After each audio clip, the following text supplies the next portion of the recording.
ಓಂ ಶ್ರೀ ಗುರುಬಸವ ಲಿಂಗಾಯ ನಮಃ. ನಮಸ್ಕಾರ ಸ್ನೇಹಿತರೆ, ಮಂಜುಳಾ ಕುಕ್ಕಿಂಗ್ ಆ್ಯಂಡ್ ವ್ಲಾಗ್ಸ್ ಚಾನಲ್ಗೆ ಸ್ವಾಗತ. ನಾನಿವತ್ತು ಹಣ್ಣು ಮೆಣಸಿನ್ಕಾಯಿ, ಬರೀ ಹಸಿಮೆಣ್ಸಿನ್ಕಾಯಿ ಹಣ್ಣಾಗಿರ್ತಾವಲ್ವ, ಈಗ ಸಪ್ರೇಟಾಗಿ ಇಟ್ಟಿರ್ತೀವಿ. ಹಸಿಮೆಣ್ಸಿನ್ಕಾಯಿ ಬೇರೆ, ಹಣ್ಣುಗಾಯಿ ಬೇರೆ. ಅದ್ರದ್ದು ಹಣ್ಣುಗಾಯ್ದು ಚಟ್ನಿ ಮಾಡ್ತೀನಿ. ತುಂಬ ಟೇಸ್ಟು ಚೆನ್ನಾಗಿರುತ್ತೆ ನೋಡಿರಿ. ಈ ಚಟ್ನಿಗೆ ಒಂದು ಸ್ವಲ್ಪ ಇದ್ರ ಜೊತೆ ಸ್ವಲ್ಪ ನೀರುಳ್ಳಿ ಮಿಕ್ಸ್ ಮಾಡ್ಕೋಬೇಕು. ಒಂದು 4 ನೀರುಳ್ಳಿನ ಹಚ್ಕೊಂಡಿದ್ದೀನಿ. ಇದು ಸ್ವಲ್ಪ ಎಣ್ಣೆ ಹಾಕ್ಬಿಟ್ಟು ಚೆನ್ನಾಗಿ ಫ್ರೈ ಮಾಡೋಣ. ಇದ್ರ ಜೊತೆಗೆ ಮೆಣಸಿನ್ಕಾಯಿ ಜೊತೆಗೆ ಮೆಣಸಿನ್ಕಾಯಿ ಎಲ್ಲ ತೊಳ್ಕೊಂಡು ತೊಟ್ಟು ಎಲ್ಲ ತಕ್ಕೊಂಡಿದ್ದೀನಿ. ನೀರುಳ್ಳಿ ಸ್ವಲ್ಪ ಫ್ರೈ ಮಾಡ್ತಾಯಿದ್ದೀನಿ. ಇದು ಚಪಾತಿ, ರೊಟ್ಟಿ, ಬಿಸಿ ಅನ್ನ, ತುಪ್ಪ ಎಲ್ಲದಕ್ಕೂ ಚೆನ್ನಾಗಿರುತ್ತಿದ್ದು ಚಟ್ನಿ. ಈಗ ಇದ್ರ ಜೊತೆಗೆ ನೋಡಿರಿ, ಅವನ್ನೆಲ್ಲ ಸಣ್ಣಕ್ಕೆ ತೊಳೆದ್ಬಿಟ್ಟು ಎಲ್ಲ ಮುರಿದಾಕ್ತಾಯಿದ್ದೀನಿ ಹಣ್ಣು ಮೆಣಸಿನ್ಕಾಯಿನ. ಇದ್ರದ್ದೇ ಒಂಥರ ಟೇಸ್ಟ್ ಡಿಫ್ರೆಂಟ್ ಇರುತ್ತೆ. ಅದಕ್ಕೆ ಒಣಮೆಣ್ಸಿನ್ಕಾಯ್ದು ಅದರದ್ದೇ ಒಂಥರ ಟೇಸ್ಟ್ ಡಿಫ್ರೆಂಟ್ ಇರುತ್ತೆ. ಇದ್ರ ಜೊತೆಗೆ ಹುರ್ಕೊಳ್ಳೋಣ. ನೀರುಳ್ಳಿ, ಮೆಣಸಿನ್ಕಾಯಿ ಎಲ್ಲ ಜೊತೆಗೆ ಫ್ರೈ ಮಾಡೋಣ. ತುಂಬ ಚೆನ್ನಾಗಿರುತ್ತೆ ಇದು ಖಾರವಾಗಿ ಚಟ್ನಿ. ಚೆನ್ನಾಗಿ ಫ್ರೈ ಮಾಡ್ಕೋಬೇಕು, ಒಂದು ಸ್ವಲ್ಪ ಕೆಂಪಾಗಂಗೆ.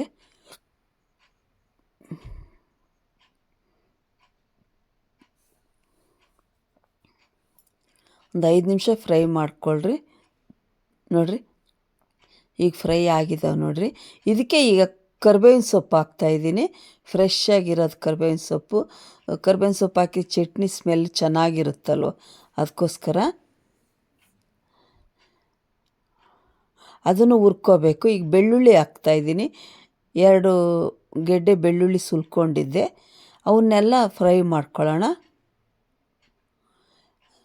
ಇದ್ರ ಜೊತೆಗೇ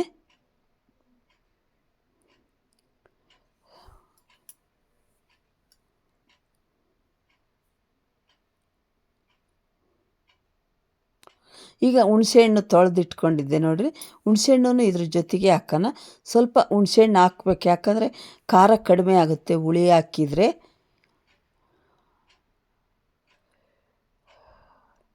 ಅದನ್ನು ಸ್ವಲ್ಪ ಫ್ರೈ ಮಾಡ್ಕೊಳ್ಳೋಣ. ಅದ್ರ ಜೊತೆಗೇ ಸ್ವಲ್ಪ ಬೆಳ್ಳುಳ್ಳಿ ಜಾಸ್ತಿ ಹಾಕ್ಬೇಕು, ಸ್ಮೆಲ್ ಚೆನ್ನಾಗಿರುತ್ತೆ ಚಟ್ನಿದು.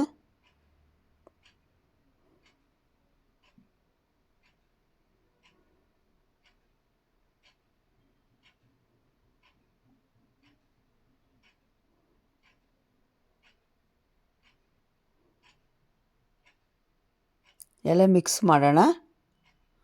ನನ್ನ ವಿಡಿಯೋ ನೋಡ್ತಿರೋರೆಲ್ಲ ದಯವಿಟ್ಟು ಸಬ್ಸ್ಕ್ರೈಬ್ ಆಗಿರಿ, ನನಗೆ ಸಪೋರ್ಟ್ ಮಾಡಿರಿ, ಲೈಕ್ ಮಾಡಿರಿ, ಶೇರ್ ಮಾಡಿರಿ. ಈಗ ಆಗಿದೆ ನೋಡಿರಿ. ಎಲ್ಲ ಈ ಜಾರಿಗೆ ಹಾಕ್ಕೊಳ್ತೀನಿ. ಎಲ್ಲ ಜಾರಿಗೆ ಹಾಕ್ಬಿಟ್ಟು ಮಿಕ್ಸಿ ಮಾಡ್ಕೊಳ್ಳೋಣ. ಸ್ವಲ್ಪ ತಣ್ಣಗಾದ್ಮೇಲೆ ಹಾಕ್ಬೇಕು, ಚೆನ್ನಾಗಿರುತ್ತೆ.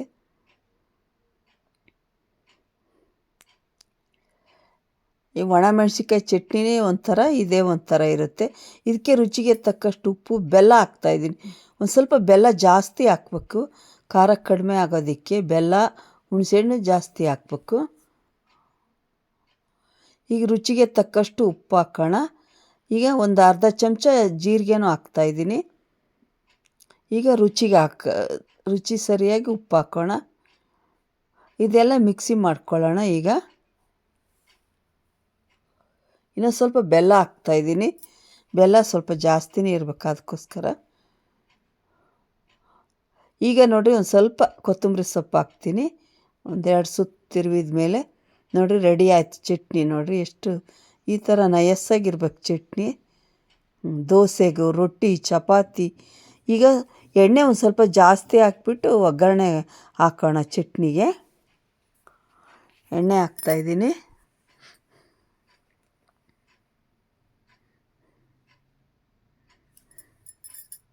ಎಣ್ಣೆ ಕಾದಿದೆ. ಜೀರಿಗೆ, ಸಾಸಿವೆ ಹಾಕ್ತೀನಿ.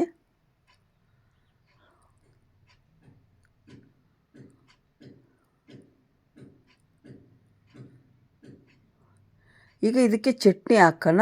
ಎಣ್ಣೆ ಕಾದ್ಮೇಲೆ ಎಣ್ಣೆಯಲ್ಲಿ ಮತ್ತೆ ಚಟ್ನಿನ ಫ್ರೈ ಮಾಡ್ಬೇಕು, ಸ್ವಲ್ಪ ಕುದಿಸ್ಕೋಬೇಕು. ಹಂಗಾದರೆ ಒಂದು ವಾರ ಇಟ್ಟರು ಏನೂ ಆಗೋದಿಲ್ಲ. ಈ ಚಟ್ನಿ ತುಂಬ ಚೆನ್ನಾಗಿರುತ್ತೆ. ನೋಡಿರಿ ಈ ಥರ ಎಣ್ಣೆಯಲ್ಲಿ ಅದನ್ನು ಫ್ರೈ ಮಾಡ್ಕೋಬೇಕು.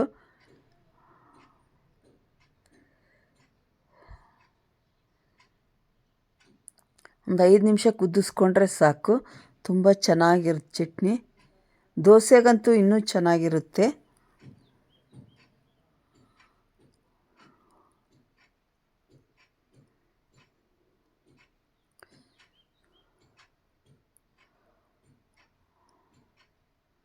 ಸ್ವಲ್ಪ ಬೇಕಾದ್ರೆ ನೀರನ್ನ ಹಾಕ್ಕೊಳ್ರಿ. ಸ್ವಲ್ಪ ನೋಡಿರಿ, ಸ್ವಲ್ಪ ನೀರು ಹಾಕ್ತಾಯಿದ್ದೀನಿ ನಾನು, ಒಂದು 1/4 ಕಪ್ನಷ್ಟು.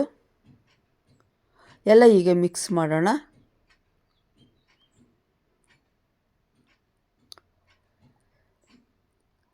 ಬಾಯಿ ನೆಂಚ್ಕೊಳ್ಳೋಕ್ಕೂ ಬರುತ್ತೆ ಇದು.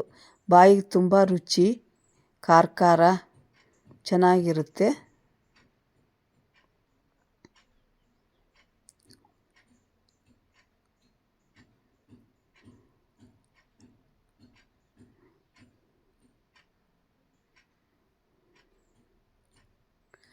ನೋಡಿರಿ ಎಷ್ಟು ಚೆನ್ನಾಗಾಯ್ತು. ಈಗ ಎಣ್ಣೆ ಎಲ್ಲ ಅದು ಕುಡಿದ್ಬಿಡ್ತು, ಚಟ್ನಿ ಒಂಥರ ಎಣ್ಣೆ ಎಲ್ಲ ಮಿಕ್ಸ್ ಆಯಿತು. ಈಗ ಟೇಸ್ಟ್ ತುಂಬ ಚೆನ್ನಾಗಿರುತ್ತೆ ಈ ಥರ ಆದರೆ.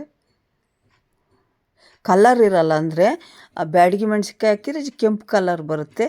ನಾವು ಬರೀ ಹಣ್ಣು ಮೆಣಸಿನ್ಕಾಯಿ ಹಾಕಿರೋದ್ರಿಂದ ಕಲರ್ ಅಷ್ಟು ಕೆಂಪು ಬರೋದಿಲ್ಲ, ಆದರೆ ರುಚಿ ತುಂಬ ಚೆನ್ನಾಗಿರುತ್ತೆ.